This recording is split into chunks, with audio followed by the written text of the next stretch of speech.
Mesdames et messieurs, bonsoir. Merci d'avoir choisi RTI1 à la une de ce 20h. Le RHDP a présenté officiellement tous ses candidats retenus pour les municipales et régionales 2023. Ils ont été investis par le président du parti, Alassane Ouattara. Avant cela, des délégations du RHDP avaient sillonné le pays à la rencontre des candidats et militants. Le parti des Oufouettis se prépare pour le 2 septembre.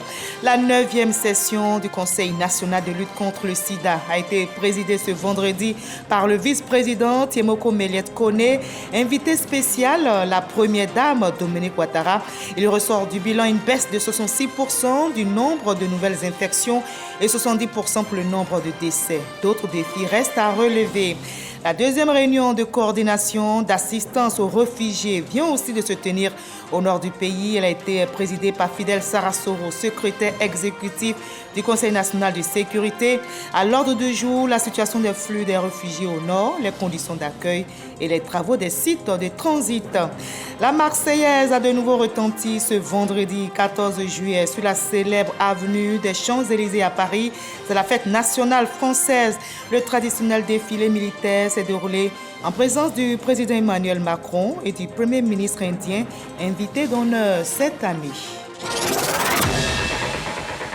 Et soyez les bienvenus sur RTI1. On commence tout de suite par l'actualité politique ivoirienne. Le RHDP a présenté officiellement tous ses candidats retenus pour les municipales et régionales 2023. Ils ont été investis par le président du parti, Alassane Ouattara. Avant cela, notez que des délégations du RHDP avaient sillonné le pays à la rencontre des candidats et des militants. Viviane Aimé pour le reportage. À 1 mois et demi de la grande échéance électorale du 2 septembre prochain, le RHDP vient d'investir ce jeudi 13 juillet ses 231 représentants qui vont partir à l'assaut de toutes les régions et localités du pays pour lui assurer la victoire à ses consultations municipales et régionales. L'enjeu est d'autant plus important que le RHDP a réuni son conseil politique avec à la tête le président du parti. Détermination et confiance sont les maîtres mots pour ce parti qui se prépare pour ses consultations électorales depuis plus d'1 an. Le RHDP est fin prêt, ont assuré ses généraux. Le RHDP est une redoutable machine, capable de porter toutes les ambitions que vous nourrissez pour notre parti. Nous sommes donc fin prêts pour gagner les élections locales du 2 septembre 2023. Excellences, Monsieur le Président de la République, Président du RHDP, ils sont donc devant vous, vos 231 représentants aux prochaines élections locales, régionales et municipales. Ils sont venus solliciter votre investiture, votre onction, votre bénédiction. Ils savent qu'ils sont les porte-étendards d'un parti prestigieux. Ils savent aussi et surtout que leur plus grande force, leur atout, est le bilan considérable de votre gouvernement dans toutes les localités de notre pays.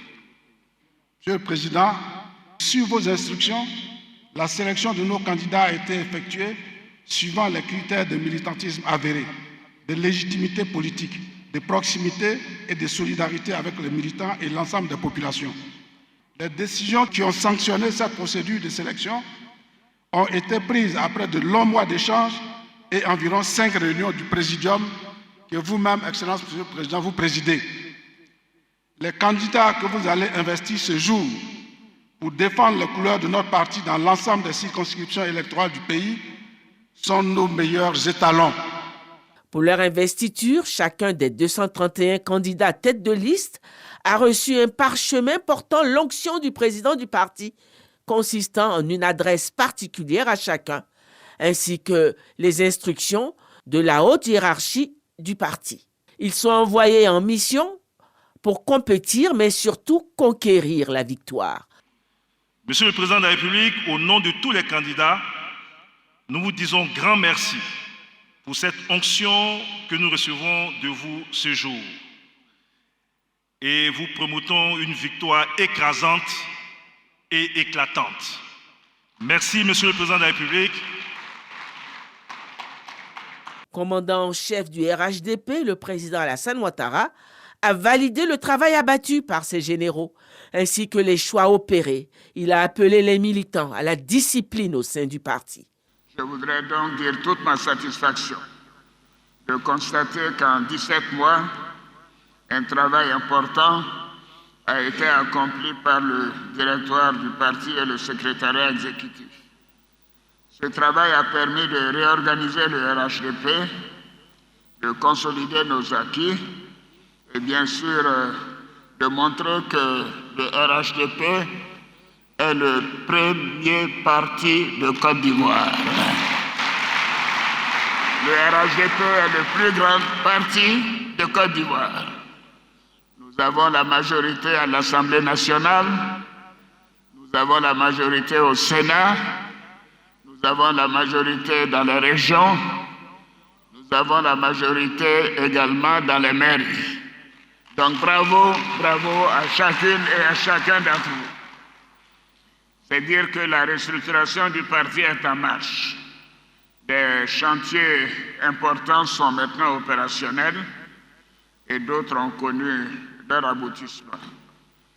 Je voudrais dire que ce travail important, dès le mois de novembre 2022, nous avons demandé au directeur du parti de prendre toutes les mesures nécessaires pour une bonne préparation des élections locales à venir.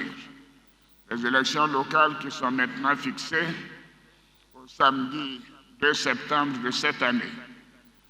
Je voudrais exprimer ma pleine satisfaction quant aux résultats obtenus à l'issue de ce processus. Que c'est un processus qui a été non seulement minutieux, mais qui a eu la participation de nombreuses personnalités de la base au sommet. Et bien évidemment, dans ce genre de situation, il y a toujours des mécontents, des frustrés, ce que je comprends moi-même. Et je voudrais que vous sachiez qu'en politique, il y a toujours une prochaine fois. Et il ne faut pas se décourager. Vous vous souviendrez que moi, ma candidature aux élections présidentielles a été donc rejetée plusieurs fois. Même ma candidature aux élections législatives de 2000, c'est ça, de 2000 à Congo, quand même qui est le sol de mon arrière-grand-père, l'empereur Sékou Ouattara, a été rejeté. Mais voilà, aujourd'hui, je suis président de la République. Donc, voyez-vous, ne vous découragez pas. Il y a un temps pour tout et je crois qu'il faut faire confiance au parti, faire confiance au processus et vous dire que nous essayons de tenir compte de l'intérêt supérieur du parti et nous avons quelquefois fait des arbitrages qui ont pu frustrer quelques personnes ici et là. Et c'est pour cela que je voudrais vous dire que ceux qui n'ont pas été retenus ne doivent pas se présenter en candidat indépendant. Je vous le demande. Ceci est très important pour notre parti parce que vous voyez, notre parti est un modèle de démocratie interne. Et je crois savoir si la presse dit les choses correctement. Quand je vois les bagarres à droite et à gauche, en haut et en bas, donc je voudrais dire que c'est le seul parti où les choses se sont faites de manière organisée, structurée et en essayant d'engager chacune et chacun de vous dans le processus. Donc je voudrais compter sur vous, chers militantes et chers militants. Nous devons faire en sorte que la discipline soit vraiment le mot d'ordre pour chacun des candidats et chacun des militants et que nous serons véritablement intraitables concernant les candidatures indépendantes. Certains d'ailleurs qui n'ont pas été retenus m'ont interpellé et j'ai passé des week-ends à les recevoir et à leur expliquer que cela était nécessaire pour l'équilibre et pour le rassemblement, pour l'élargissement du parti. Donc je pense que ceux à qui je m'adresse me comprennent bien. Mais je sais aussi qu'il y a des querelles personnelles entre les responsables dans tous les partis politiques. Quand quelqu'un n'est pas retenu, il se débrouille, il cherche quelqu'un qui soutient pour être candidat indépendant. Alors si on attrape un responsable, si j'attrape, alors je vais prévenir les uns et les autres. Si j'attrape des gens qui manipulent les militants pour être des candidats indépendants, ce n'est pas seulement le candidat indépendant qui aura affaire à moi, mais c'est les manipulateurs qui auront également affaire à moi. À bon entendeur, salut! Poursuivant, le président de la République a prôné des élections apaisées, utilisant un ton ferme. Après les événements de 2020, où il y avait une structure bizarre, je crois, qui s'appelait le CNT ou le CNTT, des gens qui ont rêvé faire un coup d'État, alors qu'ils ne savent pas combien l'armée est tenue. Notre armée est solide, elle est professionnelle. Et il n'y aura pas de tentative de coup d'État en Côte d'Ivoire à nouveau. Autrement, ils auront à faire face à moi cette fois-ci de manière plus déterminée que la dernière fois. Et je crois qu'ils me comprennent. Le RHDP est donc fin prêt pour la conquête des urnes. Ces 231 fantassins sont d'ores et déjà en mission depuis ce jeudi 13 juillet. Voilà, je vous propose quelques réactions de militants du RHDP à l'issue de cette cérémonie de présentation officielle des candidats. Ils sont au micro de nos reporters.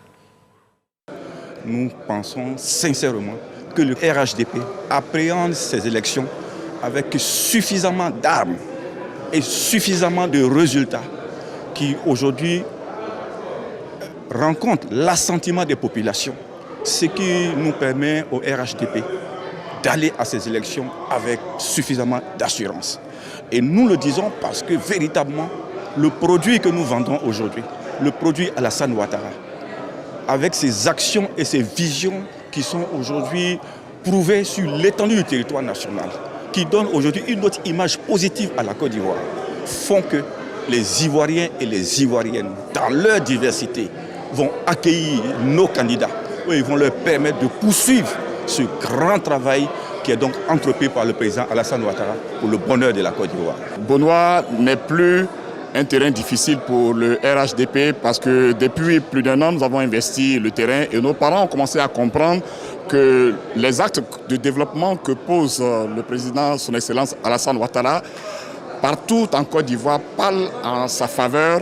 Et le candidat que je suis pas favori pour ces élections parce que les populations de Bonois ont compris que leur avenir est au RHDP, aux côtés de son Excellence Alassane Ouattara, pour tourner la page de la division, mais pour tendre la main au développement. Alors donc, Bonois est désormais résolument engagé aux côtés du président Alassane Ouattara pour qu'advienne la paix, pour qu'ensemble nous puissions construire un Bonois nouveau, un Bonois transformé, un Bonois où il fait bon vivre. Nos chances sont énormes dans la mesure où le travail a été abattu, les élections, on les a préparées depuis notre précédente élection, donc nous sommes prêts à affronter le terrain.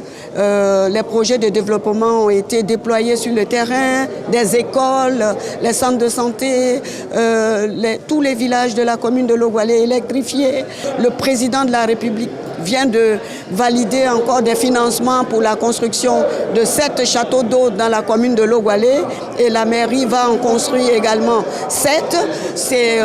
C'est tous les villages de la commune de Logoualé qui sont en chantier et qui sont heureux de nos travaux sur le terrain, nos travaux de développement. Donc nous partons très confiants et nous espérons gagner à pratiquement 80% sur le terrain. Aujourd'hui, nous venons de recevoir l'instruction du président de la République, chef de l'État du Côte d'Ivoire, président de notre parti.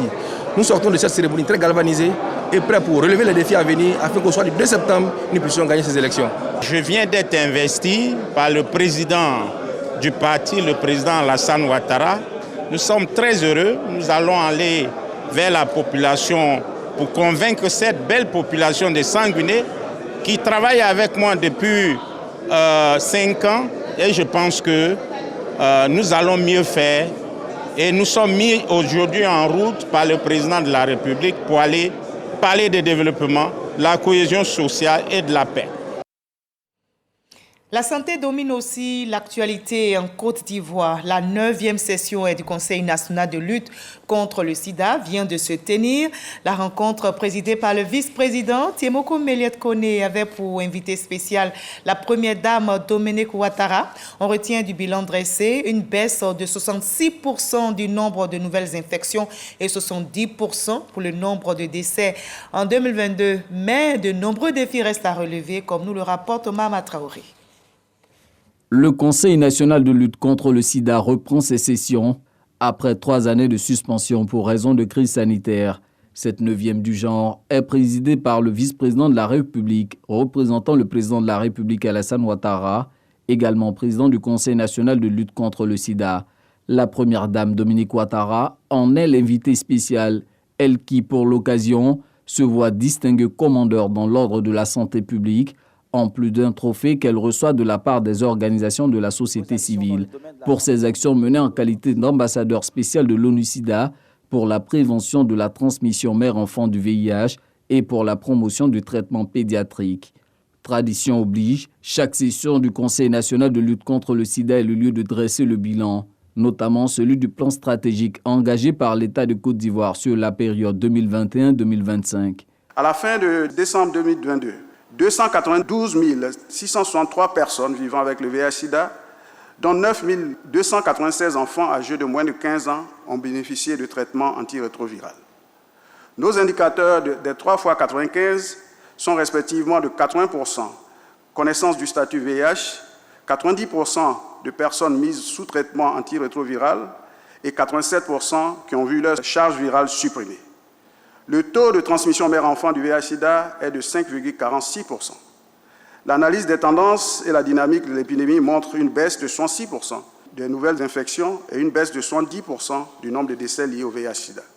Ces avancées ont été possibles grâce au soutien des partenaires techniques et financiers et à l'action des organisations de la société civile. Nos services ne touchent pas suffisamment ceux et celles qui en ont le plus besoin. Et cette situation relève de notre responsabilité collective. J'appelle ainsi toutes les forces vives à joindre la société civile pour placer l'égalité des genres et des droits humains dans toute la diversité au premier plan des efforts. Les jeunes d'aujourd'hui n'ont pas suffisamment accès aux informations fiables sur le VIH et n'ont pas connu les périodes sombres où le sida faisait tant peur. Nous devons les protéger et éviter un rebond de l'épidémie. Nous devons vulgariser l'accès à l'information pour ces jeunes et assurer leur accès aux préservatifs pour leur permettre de se protéger contre l'infection à VIH, les autres infections sexuellement transmissibles et les grossesses non désirées. Il faudra encore redoubler d'efforts pour éradiquer le VIH-Sida de la Côte d'Ivoire d'ici 2030. Pour exemple, 63% des nouvelles contaminations surviennent chez les femmes, un combat que la première dame Dominique Ouattara n'entend pas abandonner. Pour ma part, en ce qui concerne la transmission mère-enfant du VIH, j'encourage vivement toutes les futures mamans à suivre toutes leurs consultations prénatales dans les centres de santé pour bénéficier du dépistage précoce. Cette anticipation permettra de sauver leur vie et celle de leur nouveau-né. Relativement à la prise en charge des enfants malades du sida, les données récentes de l'ONU-SIDA nous révèlent qu'en Côte d'Ivoire, seulement 44% des enfants ont accès aux antirétroviraux pédiatriques. 44%, c'est pas assez. Aussi, tout en me réjouissant des acquis, j'exhorte le gouvernement et ses partenaires stratégiques à encore plus d'efforts pour rendre plus accessible le traitement pédiatrique pour une prise en charge totale de tous nos enfants malades du sida. Au nom du chef de l'État, le vice-président de la République indique les priorités retenues à l'issue de cette 9e session du Conseil national de lutte contre le sida. En ce qui concerne le financement, il est important que nous mobilisions davantage de ressources domestiques à travers divers mécanismes, notamment les fonds de lutte contre le sida, la fiscalité et la parafiscalité, les soutiens budgétaires de l'État et des collectivités, ainsi que les contributions propres des entreprises au profit de leurs agents. Pour ce qui concerne la problématique liée à la communication, l'usage des nouvelles technologies de l'information et les réseaux sociaux est encouragé avec des messages plus adaptés aux différentes cibles. Enfin, la stratégie multisectorielle engagée par notre pays nécessite que tous les secteurs, et en particulier les ministères et les régions, prennent toutes les dispositions aux fins de redynamiser leurs différentes cellules focales. Un enjeu important dans l'efficacité de l'approche multisectorielle concerne l'accessibilité aux soins du fait de l'extrême vulnérabilité des patients. En 2022, le budget consacré à la lutte contre le sida était d'un peu plus de 10 milliards de francs CFA. Il reste cependant un gap de 5 milliards de francs CFA nécessaires pour l'achat des médicaments antirétroviraux et les intrants de laboratoire. Je vous convie à une autre rencontre hier dans le nord du pays, la deuxième réunion de coordination d'assistance aux réfugiés. Elle a été présidée par Fidel Sarasoro, secrétaire exécutif du Conseil national de sécurité. Les participants ont fait le point de la situation des flux des réfugiés au nord, les conditions d'accueil ainsi que les travaux des sites de transit. Konaté Moussa Kadebachil. 29 344 réfugiés enregistrés à ce jour dans le nord du pays selon le HCR, dont plus de 17 000 dans la région du Bonkani et plus de 11 000 dans le Tchologo. Les infrastructures devant servir pour leur relocalisation sur des sites de transit sont disponibles. Ce sont entre autres informations données par le ministre directeur de cabinet du président de la République, Fidel Sarasoro. Le secrétaire exécutif du Conseil national de sécurité préside la deuxième réunion de coordination du mécanisme d'assistance aux réfugiés dans le nord du pays. Et nous avions convenu que nous allions nous retrouver régulièrement pour faire le point de la situation humanitaire dans le nord de la Côte d'Ivoire, situation qui est consécutive au flux de réfugiés dans notre pays. Cette deuxième rencontre a vu la participation des ambassadeurs, des organismes internationaux dans le domaine de l'humanité, le corps préfectoral, les partenaires techniques et financiers au développement et plusieurs membres du gouvernement. La première réunion s'est tenue à Ferkessédougou le 17 mai dernier. Et ici en Côte d'Ivoire, ici à Abidjan, du moins, le président de l'Assemblée nationale, Adama Bictogo, a échangé avec le Conseil des ambassadeurs arabes en Côte d'Ivoire. C'est un prélude aux préparatifs du 18e sommet de l'UPC, l'Union des parlements, membres de l'Organisation et de la coopération islamique. L'événement aura lieu en janvier 2024 dans la capitale économique ivoirienne. On retrouve Konaté Moussa. Abidjan va abriter en janvier 2024 le 18e sommet de l'UPC, Union des parlements membres de l'Organisation de la coopération islamique. Pour une meilleure préparation de l'événement, le président de l'Assemblée nationale sollicite l'implication du Conseil des ambassadeurs arabes de Côte d'Ivoire. Nous ne pouvions pas engager cette organisation sans échanger avec vous, qui êtes donc les représentants de ces pays en Côte d'Ivoire. Et profitez aussi pour vous informer que le comité exécutif de l'UPC, dirigé par son secrétaire général, arrive ce week-end et que le 17, nous avons une réunion donc avec quelques parlementaires et le comité exécutif de l'UPC. Des informations bien accueillies par les ambassadeurs qui affirment leur disponibilité. Je pense que l'ensemble de mes collègues ici présents sont favorables à ce qu'il y ait un soutien et un apport concret pour la réussite de cette manifestation. La rencontre est mise à profit pour la remise des arrêtés de création des groupes d'amitié parlementaires avec le Djibouti et la Palestine. Et avant ce grand rendez-vous, le district autonome d'Abidjan se mobilise pour la paix dans notre pays. Le ministre-gouverneur Robert Begré-Mambé s'inspire du modèle sud-africain en matière de réconciliation, de cohésion et de paix. Il a donc invité un professeur d'université d'Afrique du Sud pour partager l'expérience sud-africaine aux Ivoiriens. Issa Tchonayeo. La réconciliation et la paix au cœur d'une rencontre à l'hôtel du district autonome d'Abidjan, au plateau. Initiative du ministre-gouverneur Robert Begré-Mambé.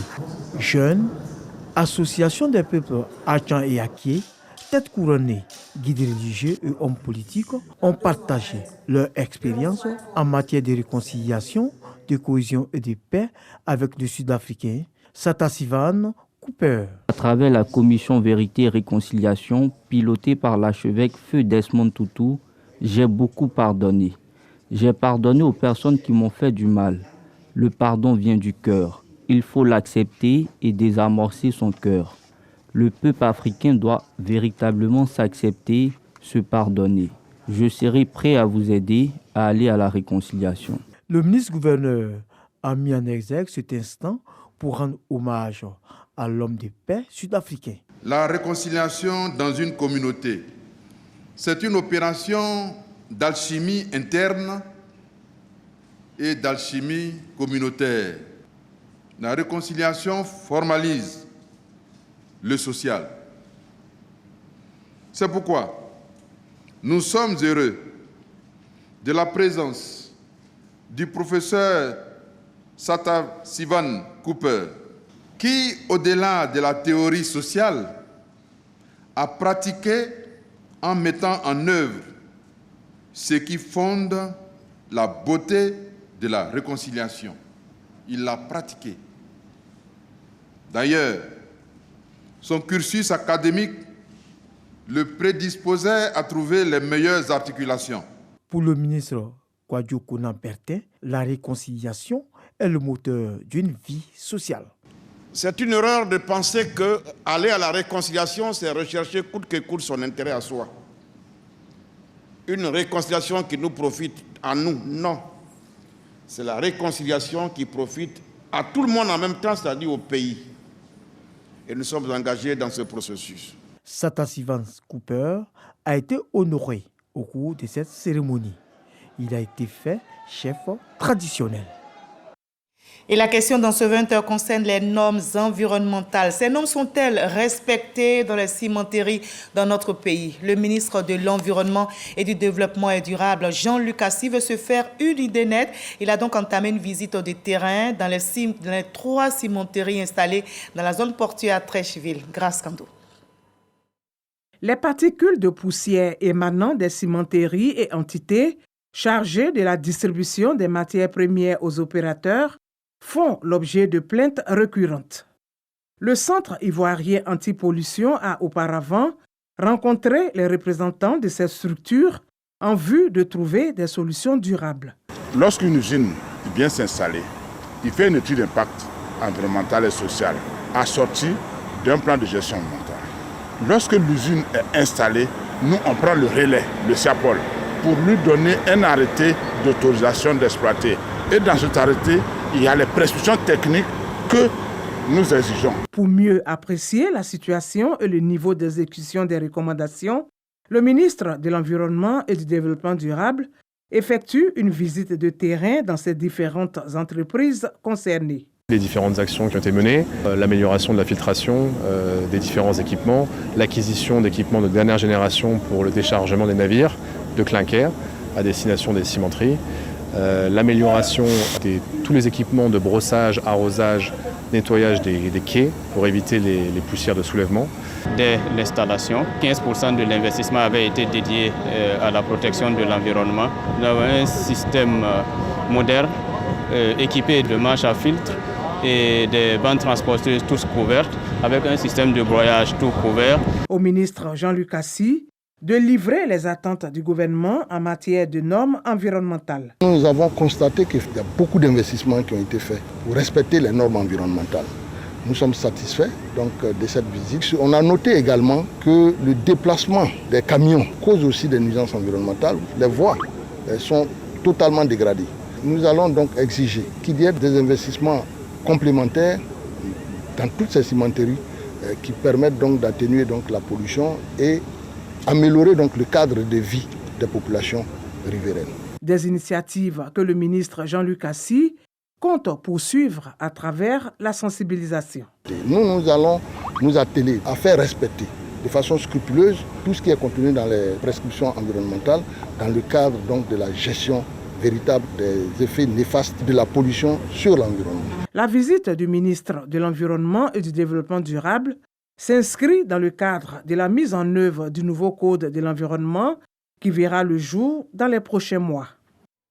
Et attention aussi à l'intoxication alimentaire, car environ 315 tonnes de produits de pêche avariés, 108 tonnes de viande insalubre et 333 kg de lait, produits laitiers périmés ont été saisis ces dernières années. La révélation a été faite par le ministre des Ressources animales et halieutiques et il a fait cette annonce au lancement du projet d'appui à l'amélioration de la sécurité sanitaire des denrées animales d'origine animale. 250 cas d'intoxication alimentaire ont été enregistrés l'année dernière. Dangui. La mort peut parfois se trouver dans notre assiette, en tout cas selon ces chiffres de l'Organisation mondiale de la santé, OMS. Environ 600 millions d'individus dans le monde, soit près d'une personne sur 10, tombent malades après avoir ingéré des aliments contaminés et plus de 400 000 personnes meurent chaque année à cause des maladies d'origine alimentaire. La Côte d'Ivoire n'est pas à l'abri, d'autant plus qu'environ 250 cas d'intoxication alimentaire ont été enregistrés en 2022, selon le ministre des Ressources animales et halieutiques. La riposte du gouvernement, selon lui, s'appuie sur une stratégie de protection des consommateurs fondée sur la prévention des risques sanitaires, d'où le lancement du projet d'appui à l'amélioration de la sécurité sanitaire des denrées animales et d'origine animale. Le projet qui nous réunit ce jour prévoit 3 actions majeures qui sont 1. La construction et la réhabilitation des postes de contrôle sanitaire. 2. L'amélioration du niveau sanitaire des denrées animales commercialisées à travers la réalisation d'une étude pour déterminer le niveau sanitaire des denrées animales commercialisées. 3. Enfin, le renforcement des capacités des services en charge des contrôles et inspections sanitaires. Au cours de ces 3 dernières années, 315 tonnes de produits de pêche avariés, 108 tonnes de viande insalubre et environ 350 kg de lait et produits laitiers périmés ont été saisis selon le ministre des Ressources animales et halieutiques. L'agence de gestion de recouvrement des avoirs criminels a procédé à la vente aux enchères publiques de plusieurs biens issus du crime. Ce sont essentiellement des engins roulants et notez que plus de 250 millions ont été ainsi récoltés, nous rapporte l'enseigne Bakayoko. 2 900 000. 3 millions. 3 millions 100. 3 millions 100. À 3 millions 100, on renonce. Cette opération de vente aux enchères publiques est la seconde du genre, après celle du navire confisqué le 5 mai dans les eaux ivoiriennes. Au moins 20 véhicules automobiles, une motocyclette, 24 engins de travaux publics et 15 accessoires ont été cédés à des acquéreurs. Ces véhicules qui sont en train d'être vendus résultent de décisions de justice qui ont ordonné pour certaines la saisie, pour d'autres la confiscation. Et depuis 2 ou 3 ans, donc il présente un risque de dépréciation qui est réel. C'est ainsi que nous avons décidé de les vendre aux enchères publiques. Par cette action de vente, l'Agence de gestion et de recouvrement des avoirs criminels veut non seulement améliorer l'efficacité du dispositif national de lutte contre le blanchiment de capitaux, mais aussi financer la lutte contre la criminalité économique et financière. La vente est confiée à un commissaire de justice. Et on va s'inscrire dans son étude, on paye une caution. Donc tous ceux qui sont en train d'enchérir ont payé une caution de 500 000. Et ce sont ceux-là qui peuvent enchérir le jour de la vente aux enchères publiques. Les véhicules vendus en l'état seront réimmatriculés. Le PDCI présente son candidat à Cocody. Jean-Marc Yassé, l'actuel maire de cette commune, a été choisi pour défendre les couleurs de son parti aux prochaines municipales à Cocody. On en sait plus avec Logoreti et Rigori. C'est le général Wassenan Kone, représentant le président Henri Konan Bédié, qui a présenté Jean-Marc Yassé, candidat à sa propre succession pour défendre les couleurs du PDCI RDA. En le présentant, chacun doit savoir que Jean-Marc Yassé est le seul et unique candidat du PDCI RDA. Le candidat du PDCI, Jean-Marc Yassé, demande un autre mandat aux populations. Chers et honorables invités, à cette cérémonie, et mes chers militants et militantes de Cocody, vous demandez de vous associer à moi pour dire un grand merci au président Henri Konan Bédié pour la confiance politique placée en moi. J'en appelle à la responsabilité politique de chaque militant et militante pour préserver l'union, l'unité d'action politique dans le PDCI RDA et au service du PDCI RDA pour gagner tous nos combats politiques à Cocody et partout en Côte d'Ivoire. Je tends la main de l'union et de la solidarité militante à tous les militants et cadres militants du PDCI RDA. Tour à tour, jeunes, femmes, délégués et doyens du parti se sont succédés pour affirmer leur soutien. Le général Wassenan Kone, quant à lui, a appelé à la solidarité des membres du parti derrière le candidat du PDCI pour lui assurer une victoire au soir du 2 septembre 2023. Cette présentation du candidat du PDCI a enregistré la présence de Simone Gbagbo, présidente du mouvement des générations capables. Et plus loin, la Marseillaise a retenti ce jour, vendredi 14 juillet, sur la célèbre avenue des Champs-Élysées à Paris. C'est la fête nationale française. Le traditionnel défilé militaire s'est déroulé en présence du président Emmanuel Macron et du premier ministre indien. Invité d'honneur cette année, il a reçu la Grande Croix de la Légion d'honneur, la plus haute distinction française. La France et l'Inde célèbrent cette année le 25e anniversaire de leur partenariat stratégique. Non coupable, c'est le verdict prononcé ce vendredi par la justice britannique pour le footballeur international français Benjamin Mendy. L'ancien joueur de l'équipe de France a été déclaré non coupable de viol et tentative de viol 5 mois après avoir été acquitté pour 6 autres accusations de viol et d'agression sexuelle. Le champion du monde 2018 a remercié les membres du jury de s'être concentrés sur les preuves dans ce procès plutôt que sur les rumeurs et les insinuations. Libéré de son contrat avec Manchester City, Mendy est de nouveau libre de s'engager dans un club de son choix. Fin de ce 20h. Merci à vous tous de l'avoir suivi. Je vous retrouve avec grand plaisir demain 20h.